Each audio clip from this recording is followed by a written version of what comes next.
ক্যানিংয়ে গণতন্ত্র বলে কিছু নেই, সেইটাকে ফিরিয়ে আনতে আজকে আমি নমিনেশন করতে যাচ্ছি, শপথ নেব। না, আমি আজকে আমরা ক্যানিংয়ের সমস্ত মানুষকে নিয়ে প্রায় 150 থেকে 200 গাড়ি নিয়ে আমি আজকে নমিনেশন ফাইল করতে যাচ্ছি। আমি আজকে বেশি কিছু বলার নেই। আমি ক্যানিংয়ের মানুষের কাছে আবেদন করব যে ক্যানিংয়ের গণতন্ত্র ফিরিয়ে আনতে, ক্যানিংয়ে গণতন্ত্র বলে কিছু নেই, সেইটাকে ফিরিয়ে আনতে আজকে আমি নমিনেশন করতে যাচ্ছি, শপথ নেব যে ক্যানিংয়ের মানুষের শান্তি, ক্যানিংয়ের মানুষের সার্বিক উন্নয়ন, ক্যানিংয়ের পিছিয়ে পড়া মানুষদের পাশে দাঁড়ানো, তাদের আশীর্বাদ দোয়া আমার নেয়া। সেই কারণে আজকে আমি নমিনেশন ফাইল করতে যাচ্ছি। সমস্ত ক্যানিংবাসীর কাছে আমার আবেদন থাকবে যে আপনারা আমাকে আশীর্বাদ করুন। আগামী দিনে সার্বিক উন্নয়নের স্বার্থে, ক্যানিংয়ের সার্বিক উন্নয়ন শুধু নয়, ক্যানিংয়ে গণতন্ত্র বলে কিছু নেই, সেই গণতন্ত্র ফেরানোর দাবিতে আপনারা সবাই আমাকে খামচিহ্নে ভোট দিয়ে বিপুল ভোটে জয়যুক্ত করবেন।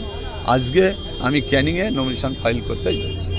এই যে ক্যানিংয়ের মানুষ প্রতিবারে যে অভিযোগটা তোলে তারা ভোট দিতে পারে না, সেখানে আপনি বলছেন গণতন্ত্র নষ্ট হচ্ছে, আজকে নমিনেশনে যাচ্ছেন, কিভাবে সেই গণতন্ত্র ফিরিয়ে আনবেন? আমি চাইবো মানুষ সঠিকভাবে ভোট দিক, তারা তাদের নিজের ভোট নিজে দিক। যদি তাই করতে পারে তাহলে গণতন্ত্র ফিরলো, আর যদি ভোট না দিতে পারলো তাহলে গণতন্ত্র হরণ হলো, গণতন্ত্রকে শেষ করে দেওয়া হলো। তবে দীর্ঘদিন ধরেও ক্যানিংয়ে কোনো গণতন্ত্র নেই, কোনো ভোট হতো না। যার ভোট, একজনের ভোট আরেকজন মেরে নিত। আমি সেইটা চাইবো যে গণতন্ত্র পদ্ধতিতে ভোট হোক, গণতন্ত্র প্রয়োগ করুক, মানুষ নিজের স্বাধীনতা নিজে মাথা উঁচু করে তার স্বাধীনতা তিনি পালন করুন। আজকে ক্যানিংয়ের বিধায়ক এবং ভাঙড়ের প্রার্থী শওকত মোল্লারও নমিনেশন রয়েছে, যারা আপনার বারুইপুরে একই দিনে দুটো নমিনেশন, আপনি এবং শওকত মোল্লা সাহেব। কোনো রকম বিশৃঙ্খলার হবে না। আমাদের ছেলেরা অত্যন্ত শান্ত।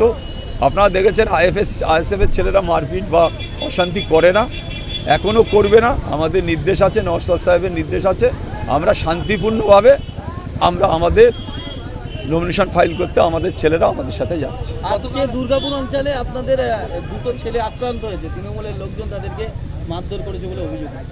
আমি খবর পেয়েছি, থানাতে আমরা কথা বলেছি, অবিলম্বে তাকে যারা মেরেছে তাদের অ্যারেস্ট, আর যে অসুস্থ তারা হসপিটালে পাঠানোর জন্য সমস্ত কথা বলে দিয়েছি। গতকাল আমরা খবর পেলাম যে চালতাবেড়িয়া আইএসএফের দুজনকে চালতাবেড়িয়া আজকে অন্য সিজিও না। না, চালতাবেড়ে নিয়ে আমি বেশি বলবো না, যেহেতু ওটা ভাঙড় বিধানসভা। আমার ক্যানিং নিয়ে আমি বলবো, আজকে আমি কোনো কারোর বাইরে কিছু বলবো না। ক্যানিংয়ে আমি যাচ্ছি, আমি মানুষের আশীর্বাদ চাই, ক্যানিংয়ের মানুষের আশীর্বাদ দোয়া চাই, আমি সেইটা নিয়েই বলবো। আমি সমস্ত ক্যানিংবাসীর কাছে আমার আবেদন থাকবে যে আপনারা আমাকে আশীর্বাদ করুন, ক্যানিংয়ের গণতন্ত্র ফিরে আসুক, আপনারা নিজের পায়ে নিজে মাথা উঁচু করে দাঁড়ান, এইটা আমাদের দাবি। আমি আজকে তাদের কাছে এই প্রার্থনা করি, এই আবেদন করি, এই নিবেদন করি। গতকাল